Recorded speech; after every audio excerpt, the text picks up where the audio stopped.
প্রিয় দর্শক সবাইকে স্বাগত জানাচ্ছি আরটিভির সরাসরি আলোচনা অনুষ্ঠান মিল্ক ভিটা। এই মুহূর্তে বাংলাদেশ সঙ্গে আছি আমি রুবায়েত ফেরদৌস। আজকে আমাদের সঙ্গে আছেন স্থানীয় সরকার, পল্লী উন্নয়ন ও সমবায় মন্ত্রণালয়ের মাননীয় মন্ত্রী মোহাম্মদ তাজুল ইসলাম এমপি। মন্ত্রী মহোদয়, আপনাকে স্বাগত জানাচ্ছি। প্রিয় দর্শক, এই অনুষ্ঠানে প্রশ্ন করতে কিংবা মতামত জানাতে আপনারা টেলিভিশনের পর্দায় দেখানো নাম্বারে ফোন করতে পারেন। আমরা জানিয়ে রাখি, দেশে বিদেশে যারা এই মুহূর্তে অনুষ্ঠানটি দেখছেন, আপনারা চাইলে ফেসবুক এবং ইউটিউবেও আপনারা কিন্তু অনুষ্ঠানটি দেখতে পারেন। তো আমরা একটা মন্ত্রী মহোদয়ের সংবাদ বেশ আলোচিত হয়েছে, সেটি দিয়ে শুরু করি। বিডি নিউজ, বিবিসি বাংলা, প্রথম আলো সব জায়গায় এসে যে জলাবদ্ধতা নিয়ে ওয়াসা এবং পানি উন্নয়ন বোর্ডকে চ্যালেঞ্জ করে মন্ত্রীকে সঙ্গে সরেজমিনে পরিদর্শন করেছেন ব্যারিস্টার তাপস মেয়র। এবং আপনি নিজে মন্ত্রী মহোদয় বলেছেন এটা এক ধরনের হতাশাও প্রকাশ করেছেন আসলে খবরটা সেভাবে এসে। এবং ঢাকা ওয়াসা এবং পানি উন্নয়ন বোর্ড যে রিপোর্টটা করছে আপনাদেরকে, মাঠের সঙ্গে সেটা ঠিক মিল পাওয়া যাচ্ছে না, এবং এইটা কোনো ব্যবস্থা নেওয়া হয়েছে কিনা সেটা আপনাকে জানতে চাইবো। এবং ঢাকা শহরে যে ডুবে যায় কয়েক ঘন্টা বৃষ্টিতে, এটা কি স্থায়ী কোনো সমাধান আছে কিনা, নাকি পৃথিবীর অন্য শহরও দেখি মাঝে মধ্যে এরকম হয়, সেই রকম জায়গার মধ্যে আমরা চলে যাচ্ছি। পাম্পিং হাউস গুলো কার্যকর কতটুকু, যেমন সেই দিনের 14, 22, 24 নং ওয়ার্ডের খাল এবং পাম্পিং স্টেশন গুলো ঠিক ময়লা জমে বলা হচ্ছে নিশ্চল লিথর হয়েছিল। স্লুইস গেট হাতির ঝিলে যেটা আপনারা দেখেছেন সেটাও ঠিক মতো কাজ করছিল না, কিংবা কবে সেটা খোলা হয়েছে সেটা কেউ বলতে পারে নাই। এবং সিটি কর্পোরেশনের মেয়র যেটা বলেছেন যে এইসব জিনিসগুলো, সেবা সংস্থাগুলোর যে গাফিলতি, এটা তাকে দিয়ে দেওয়া যায় কিনা, মানে সিটি কর্পোরেশনের দায়িত্বকে দেওয়া যায় কিনা, বহুদিন থেকে আলোচিত হচ্ছিল, যেটা নগর সরকারের আওতায় সমস্ত সেবাগুলোকে সমন্বিত করা যায় কিনা। মাননীয় মন্ত্রী, আপনি যদি আপনার মতো করে কথা বলেন। আমার মনে হয় আপনার প্রারম্ভিক উপস্থাপনাতে বেশ কিছু ভুল তথ্য আছে। জি, আমি জাস্ট নিউজ থেকে নিয়েছি, যেটা বললাম কোট করে, বিডি নিউজ থেকে। আমি সরি, আমার মনে হয় আপনি ক্লিয়ার করেন। জি, আমরা যখন নাকি এটা উত্থাপন করব, তখন আমার মনে হয় আমরা নিউজটাকে ভেরিফাইড করে নেওয়া উচিত। ওখানে আপনার বক্তব্য দিয়েছে, ওরা আপনার বক্তব্য দিয়েছে 22 তারিখের বিডি নিউজে, এখনো নিউজটা আছে, আমি লিংকটা আপনাকে পাঠাতে পারবো। আমি ওইটাই আপনি বলেন। আমি কি করেছি, আমি মেয়র এবং সরকারি সচিব, পানি মন্ত্রণালয়, পানি ওয়াটার মিনিস্ট্রি সচিব কবির বিন আনোয়ার, আমার সচিব হেলাল উদ্দিন, চট্টগ্রাম ঢাকা উত্তরের মেয়র এবং দক্ষিণের মেয়র, এবং ওয়াসাদ এমডি, তারপরে আপনার ওয়াটার বোর্ডের ওয়াটার বোর্ডের ডিজি, এদেরকে সবাইকে নিয়ে আমি সফর করেছি। তারা আমার নেতৃত্ব দিয়েছে, আমি কারো নেতৃত্বে যাইনি, এক নম্বর। সেকেন্ডলি হলো, আমি কোনো হতাশা ব্যক্ত করিনি। আর দ্বিতীয়ত, আপনাদের ওখানে আমি বেশ কিছু ত্রুটি বিচ্যুতি পরিলক্ষিত হয়েছে, কিন্তু একেবারে সব আপনার সেখানে অসত্য তথ্য ছিল, এটাও ঠিক না। অর্থাৎ ওই দিন আমি ঢাকাতে জলাবদ্ধতা কেন হয়েছে এটা নিয়ে আমি একটা সভা করেছিলাম। তো একই দিনে এই সাবকন্টিনেন্টের অনেক জায়গাতেই বৃষ্টি হয়েছে, যেমন লুধিয়ানা, পাঞ্জাব, আসাম, তারপরে পশ্চিমবঙ্গ, অনেক শহর পানিতে তলায় গিয়েছে। সিঙ্গাপুরে আমি দেখেছি নৌকার মধ্যে পানি, শহরে গাড়ি ভাসতেছে নৌকার মতন, যেমন নৌকা যেরকম ভাসে, মানুষ গাড়ি এরকম ভাসতেছে, মানুষ গাড়ি পেলে চলে গেছে। আমাদের ঢাকা শহরে আমরা ওই দিন অতিমাত্রা বৃষ্টি হয়েছে, সেই কারণে আমি এটাকে সভা দিয়েছিলাম, এবং সেই সভাতে মেয়ররা কানেক্টেড ছিল, তারা তাদের কিছু ফাইন্ডিং আমার কাছে তুলে ধরেছে। এবং সে পরিপ্রেক্ষিতে আমি দক্ষিণ সিটি কর্পোরেশন মেয়রকে বলেছিলাম যে আমি যদি আজকে পরিদর্শন করতে চাই, আপনি কি আমাকে দেখাতে পারবেন? তখন বলছে যে মাননীয় মন্ত্রী, আমি আপনাকে নিয়ে যেতে পারবো। তখন আমাদের দক্ষিণের সিটি কর্পোরেশনের মেয়র ফজলুল হোসেন তাপস, তিনি মন্ত্রণালয়ে আসার আগ্রহ প্রকাশ করেছেন। আমি বলছি আসেন, এরপরে আমাকে নিয়ে যান। তখন আমরা গিয়েছিলাম, আমরা দেখেছি। সেখানে আমার যাওয়ার পিছনে কয়েকটা কারণ আছে। আমি ত্রুটি বিচ্যুতি যেমন চিহ্নিত করব, আর তেমনি ভাবে একটা মেসেজ দিতে চেয়েছিলাম, যদি কোনো দায়িত্বপ্রাপ্ত কর্মকর্তা কর্মচারী যদি তাদের দায়িত্ব কোথায় অবহেলা করে, তাহলে এটা আমাকে একটা স্টেটমেন্ট দিলেই, যে তারা কাজ করেছে এটা স্টেটমেন্ট দিলেই আমি সন্তুষ্ট হব না। আমি দেখব, তো সে বার্তাটা তাদেরকে দেওয়ার দরকার ছিল। এবং শুধুমাত্র ওই দিন না, আমি কোভিড কালীন সময়েও আমি রাজুক আমাকে বলেছে, পিডব্লিউডি বলেছে তারা এই খাল খনন করেছে, আমি সেখানে ভিজিট করতে গিয়েছি, দেখেছি যে তারা কতটুকু করেছে। আমাকে বলছে কচুরি ফানা পরিষ্কার করছে, আমি কতটুকু করেছি এটা আমি দেখতে গিয়েছি। আমি মশা নিধন করা হয়েছে, মশা আদর নিধন ঠিকভাবে হয়েছে কিনা এটা দেখতে গিয়েছি। সবাই কিন্তু এটা অ্যাপ্রিশিয়েট করে, যখন আপনারা সরেজমিনে যান সবাই কিন্তু অ্যাপ্রিশিয়েট করেছে ব্যাপারটাকে, যে আপনারা যে সরেজমিনে দেখতে গেছেন সবাই প্রশংসা করেছে এটা, আমি ফিল্ডে যাওয়াটা। রুবাই সাহেব, আপনাদের সাথে আমার একটা অনেক দিন থেকে, আমি বিদ্যুৎ জ্বালানি স্ট্যান্ডিং কমিটির চেয়ারম্যান ছিলাম, ফাইন্যান্স কমিটির মেম্বার ছিলাম, এরপর various issue we have work together. তো এখানে আমি মনে করি we have A commitment. Bangabandhu বাংলাদেশের স্বপ্ন দেখেছে সোনার বাংলা গড়ার জন্য, আর সেই স্বপ্নটা পূরণ করার জন্য আমাদের মাননীয় প্রধানমন্ত্রী অঙ্গীকার করেছেন এবং অঙ্গীকার পূরণ করছেন। $500 পার ক্যাপিটাল ইনকাম কান্ট্রিকে $2000 পার ক্যাপিটাল ইনকাম কান্ট্রিতে রূপান্তরিত করেছেন। আমাদেরকে উন্নত বাংলাদেশের স্বপ্ন দেখান নাই, স্বপ্ন পূরণের জন্য পথনকশা তৈরি করেছেন এবং সেই সব পথনকশায় কাজ করার জন্য আমাদেরকে দায়িত্ব দিয়েছেন। I am one of the very আপনার একটা খুব ইম্পর্টেন্ট মিনিস্ট্রির আমাকে দায়িত্ব দিয়েছে। সঙ্গত কারণে আমার ব্যক্তিগত একটা কমিটমেন্ট আছে। Being a minister I have a responsibility all together. আমি এফোর্ট দিচ্ছি এবং এই জন্য সরজমিনে যাওয়া। এখন এই যাওয়াতে আমি মনে করি যে একটা মেসেজ যেমনি গেছে, লোকজন কিছু কিছু ফাইন্ডিং আমার আছে, আমি হতাশা একেবারে ব্যক্ত করি না। I am a minister, I am অ্যানাকাজিয়াস এবং thousand of challenge may be come in front of me. আমি সেগুলোকে ওভারকাম করার জন্য আমি মনে করি আমরা করতে পারবো। তো এটা আমি হতাশা কেন হবো? এইরকম কোন শব্দ আমার থেকে ব্যবহৃত হয় না। তবে একটা জিনিস এখানে পরিষ্কার, যে সেটা হলো যে যেখানে যেখানে আমি আইডেন্টিফাই করতে সক্ষম হচ্ছি, either I am going physically or আমি কাউকে পাঠাচ্ছি অথবা কোনো ইনফরমেশন আমি পাচ্ছি, এবং প্রতিনিয়ত পত্রিকার মাধ্যমে আপনাদের মিডিয়ার মাধ্যমে বিভিন্ন ধরনের তথ্য আমি পাই। বিভিন্ন জায়গায় কনস্ট্রাকশনের ত্রুটিপূর্ণ নির্মাণ, তারপরে কোথায় কোথায় ভুল পদক্ষেপ ইত্যাদি গুলোকে আমি আবার ভেরিফাই করি তাৎক্ষণিকভাবে আমার সংশ্লিষ্ট মন্ত্রণালয়কে অথবা কমিটি দিয়ে। যেমন আমি একটা এলজিডি কয়েকটি রাস্তা পরিদর্শনের জন্য এলজিডি কে বলেছিলাম যে তাদের কয়েকজন ইঞ্জিনিয়ার নিয়ে একটা কমিটি করে এটাকে ভেরিফাই করার জন্য, করেছেন। তারা কি ফাইন্ডিং পেয়েছেন, I am going to take action যারা রেসপন্সিবল পিপল তাদের বিরুদ্ধে।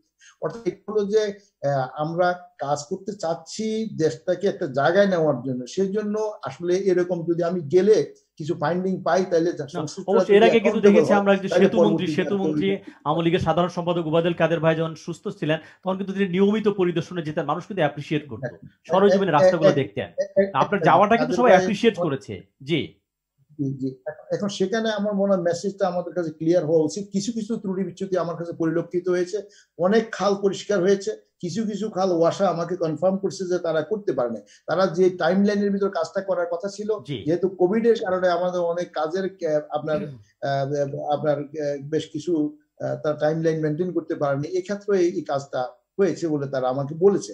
তারপরও আমি এগুলাকে খুব সিরিয়াসলি স্ক্রুটিনাইজ করছি এবং এগুলো নিয়ে যদি কোনো ব্যক্তি দায়ী হয় তাহলে তাদের বিরুদ্ধে অবশ্যই ব্যবস্থা। এমনি ধরেন যারা স্বল্প মেয়াদী, মধ্যমেয়াদী, দীর্ঘমেয়াদী এরকম বড় পরিকল্পনা আছে কিনা ঢাকা শহরে জলাবদ্ধতা নিয়ে? ধানমন্ডি 27 থেকে শুরু করে আপনি দেখেন যে অল্প বৃষ্টি হলে খুব জমে যায়, বিশেষ কয়েকটা পয়েন্টে কিন্তু বড় সমস্যা হয়। আসলে একটা অল্প বৃষ্টিতে জমে যায় না, যেমন আজকেও বৃষ্টি হয়েছে কিন্তু কোনো পানি জমে নেই। আচ্ছা, তারপরে দিয়ে এখানে আমি একটা রোবেশ সাহেব, আপনি একটা ইউনিভার্সিটি ঢাকা বিশ্ববিদ্যালয়ের শিক্ষক, তো আপনাকে আমি মনে হয় এই কথাটা ক্লিয়ার করতে পারি। We are the country of the down stream of the Himalaya coast. আমাদের এই দেশটা গঠিত হয়েছে থ্রু দ্য রিক্লাইমেশন। তো geographically we have a some of the constant. এখানে উপরে পানি বৃষ্টি হলে পানি চলে আসবে এখানে। এখন কিন্তু আপনার এখান থেকে ড্রেনেজ হওয়ার পানি, এখন আপনার যেই দিনের কথা আমরা বলছি সেই দিন 87 মিলিমিটার বৃষ্টি হয়েছে। 87 মিলিমিটার আমাদের এভারেজ বৃষ্টি হওয়ার সর্বোচ্চ রেকর্ড হলো 50 মিলিমিটার। আর এখানে 87 মিলিমিটার হওয়ার পরও আমরা কিন্তু এখানে কিন্তু পানি ওভারফ্লো করতো না। এটা করেছে মূলত আমাদের নদীগুলা পানির উচ্চতা আমাদের ঢাকা শহর থেকে। যেমন আমাকে রিসিভ করার জন্য কবির বিন আনোয়ার, আমাদের সিনিয়র সচিব অফ ওয়াটার মিনিস্ট্রি, তিনি দাঁড়ানো ছিলেন। আমি যেতে যেতে সন্ধ্যা পার হয়ে গেছে তুরাগ নদীর পাড়ে, সেখানে আমাকে তিনি দেখালেন স্যার এখানে দেখেন, আমাকে বললেন স্যার দেখেন এখানে 2 মিটার উপরে আছে পানি ঢাকা শহর থেকে। তো ঢাকা শহর থেকে 2 মিটার পানি যদি উপরে থাকে তাহলে আপনার পানি তো ড্রেন আউট হবে না। আমাদের যে সমস্ত সুইচ গেট আছে সবগুলা সুইচ গেটকে আমাদের বন্ধ করে রাখতে হয়েছে এবং পাম্প আউট করে পানি ফেলতে হয়েছে। তো এই বাস্তবতা আমাদেরকে মানতে হবে। এরকম মাঝে মধ্যে কখনো কখনো দুর্ভাগ্যজনক চ্যালেঞ্জ আমাদের আসবে। 1988 সনে আসছে, 1998 সনে আসছে। তো এরকম চ্যালেঞ্জ গুলা নিয়ে আমার মনে হয় না আমরা খুব ওরিড হয়ে যাওয়ার মতো কোন ঘটনা আছে। অবশ্যই সমাধান আপনি নিশ্চয়ই পৃথিবীর অন্য জায়গায় গেছেন, আপনি জানেন যে নেদারল্যান্ড নামে যে একটা দেশ সেটা কিন্তু সি লেভেলের নিচে থাকে, তারপরেও তারা কিন্তু পুরো দেশটাকে আটকে রেখেছে, কোনো বন্যা হচ্ছে না। লন্ডনে সর্বশেষ 100 বছর আগে বন্যা হয়েছিল, আর সেই লেভেলে কোনো বন্যা তারা হতে দেয়নি। মানে চমৎকার ইঞ্জিনিয়ারিং সলিউশন কিন্তু তারা বের করেছে। আপনি যদি পৃথিবীর অনেক জায়গায় ঘুরেন, এগুলো এক্সাম্পল গুলো আমরা কাজে লাগাতে পারি কিনা? রাইট, অবশ্যই কাজে লাগাইতে পারি, তবে তাদের পার ক্যাপিটা ইনকাম হলো $60,000, আর আপনার পার ক্যাপিটা ইনকাম হলো $2,000। এবং আপনার জন্য এই নেদারল্যান্ড যত বিলিয়ন ডলার ব্যয় করেছেন তাদের এটার জন্য, আপনাকে বিলিয়ন ডলার আয় করতে হবে, তারপরে আপনি ব্যয় করার কথা। তবে এখানে আমরা লং টার্ম প্রোগ্রাম যে আমাদের নাই, যেমন আমি আপনাকে বলি স্বল্প মেয়াদী আছে আমাদের খালগুলো পরিষ্কার করা, ড্রেনেজ ব্যবস্থাকে সচল করা, এটা আমরা অনেকাংশে করেছি, কিছু অংশ হয়তো বাকি আছে। আর আমাদের এরপরে দিয়ে আমাদের দীর্ঘমেয়াদী প্রকল্পের মধ্যে আমাদের নদীগুলাকে ড্রেনেজ করে তার ওয়াটার রিজার্ভেশন বাড়ানোর জন্য আমাদের পরিকল্পনা আছে। এবং সেগুলো, এবং ঢাকা শহরে আমাদের 39টা খাল, এক্সিস্টিং খাল এর অস্তিত্ব আছে, এবং সেই 39টার মধ্যে 154টা থাকলো এখানে কিছু ওভারল্যাপিং আছে। একই খাল এই এলাকায় এক নামে আছে, আবার ওই এলাকা আরেক নামে আছে, আরেক এলাকা আরেক নামে আছে, এই জন্য খালের সংখ্যা বৃদ্ধি পেয়েছে। আমি যে মাস্টার প্ল্যানটা করেছি এই যে ঢাকার আশেপাশের নদীগুলোর নব্যতা আপনার ফিরিয়ে আনা এবং পলিউশন মুক্ত করা, তো সেটার জন্য। আর এরপরে দিয়ে আরো আমরা কথা বলবো, এই পর্যায়ে ছোট্ট বিরতি নিয়ে ফিরে এসে আপনার সঙ্গে আমরা আবার কথা বলবো। প্রিয় দর্শক, আপনারা দেখছেন মিল্ক ভিটা এই মুহূর্তে বাংলাদেশ। আমাদের সঙ্গে মাননীয় স্থানীয় সরকার পল্লী উন্নয়ন সমবায় মন্ত্রী আছেন। আমরা তার সঙ্গে আরো কথা বলবো, দীর্ঘমেয়াদী সমস্যার সমাধানের জন্য উনি অনেক কাজ করছেন, সেগুলো শুনবো। একটু পরে আমরা ফিরে আসি, আমাদের সঙ্গেই আপনারা থাকুন।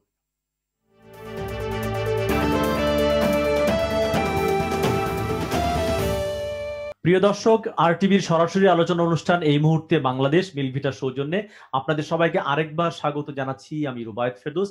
আজকে আমরা কথা বলছিলাম জলাবদ্ধতা নিরসনে দীর্ঘমেয়াদী কি কি সমাধান করা যায়। আমাদের সঙ্গে আছেন মাননীয় মন্ত্রী, স্থানীয় সরকার, পল্লী উন্নয়ন ও সমবায় মন্ত্রণালয়ের দায়িত্বপ্রাপ্ত মোহাম্মদ তাজুল ইসলাম এমপি। আপনাকে আরেকবার স্বাগত জানাচ্ছি। বিরতির আগে মন্ত্রী মহোদয়, আপনি কিছু পরিকল্পনার কথা বলছিলেন যে স্বল্প মেয়াদী, মধ্যমেয়াদী, দীর্ঘমেয়াদী আমরা কি করতে পারি আসলে এই সমস্যাগুলো সমাধান করবার জন্য। না, এর মধ্যে আরেকটা বিষয় আপনি খুব বেশি আমাদেরকে নজর দিতে হচ্ছে, সেটা হলো যে আমাদের ওয়েস্ট ম্যানেজমেন্ট। এখন ওয়েস্ট ম্যানেজমেন্ট বলতে আগে একটা বিষয় ছিল যে ওয়েস্টটাকে কোথায় ডাম্পিং করা, কারণ how much you can store there, how much quantity you can dumping.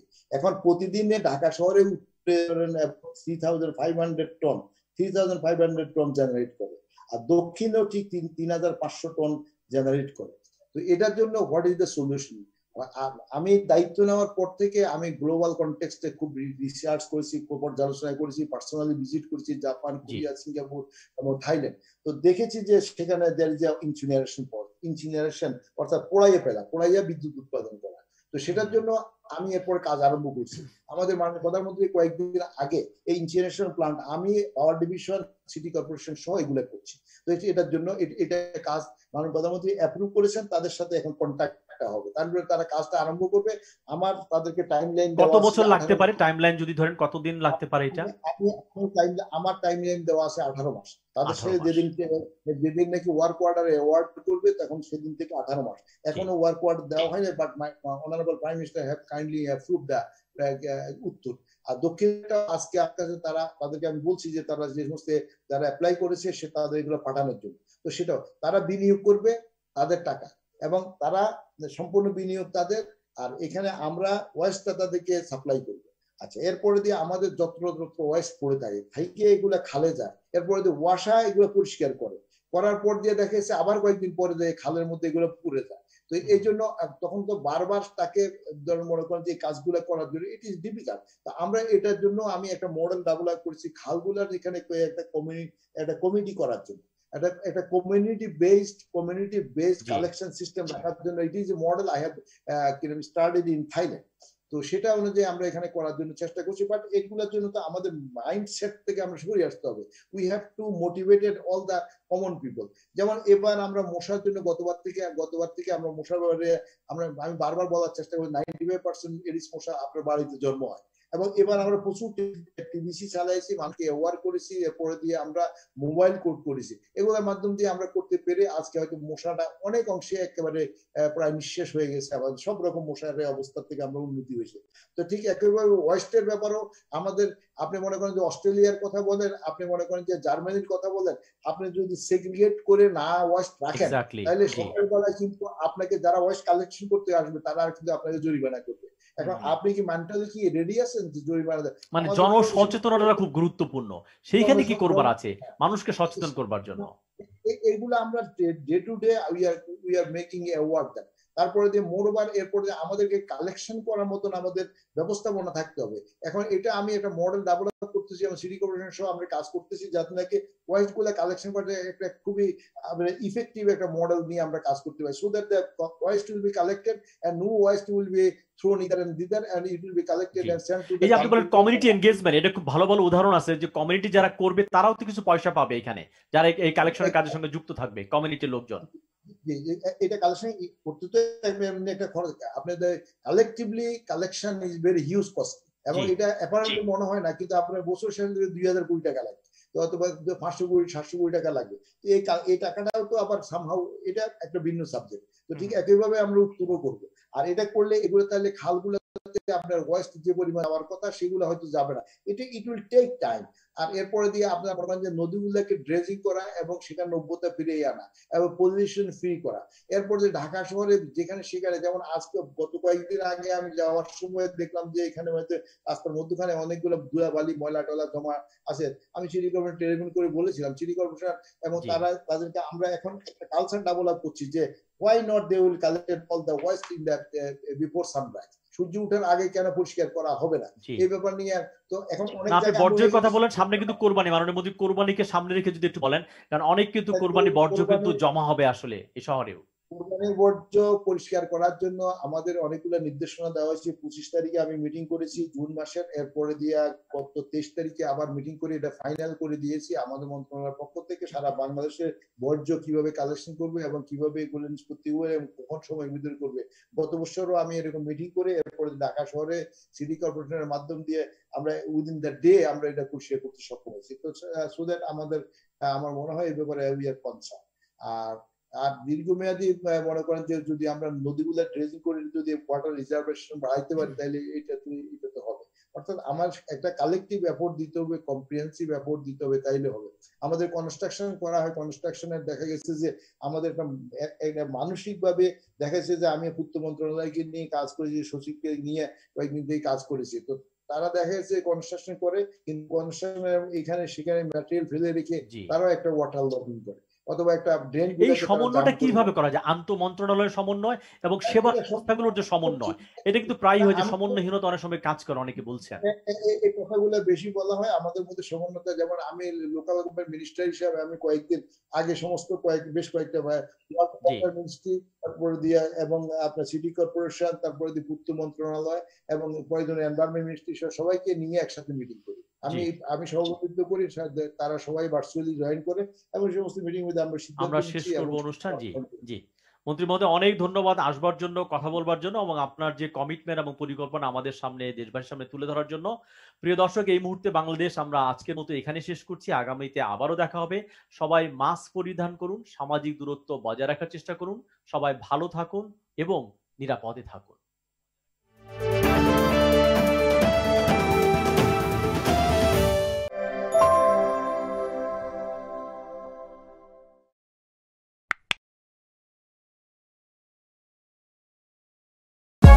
For more updates, subscribe and press the bell icon on YouTube app and never miss another update.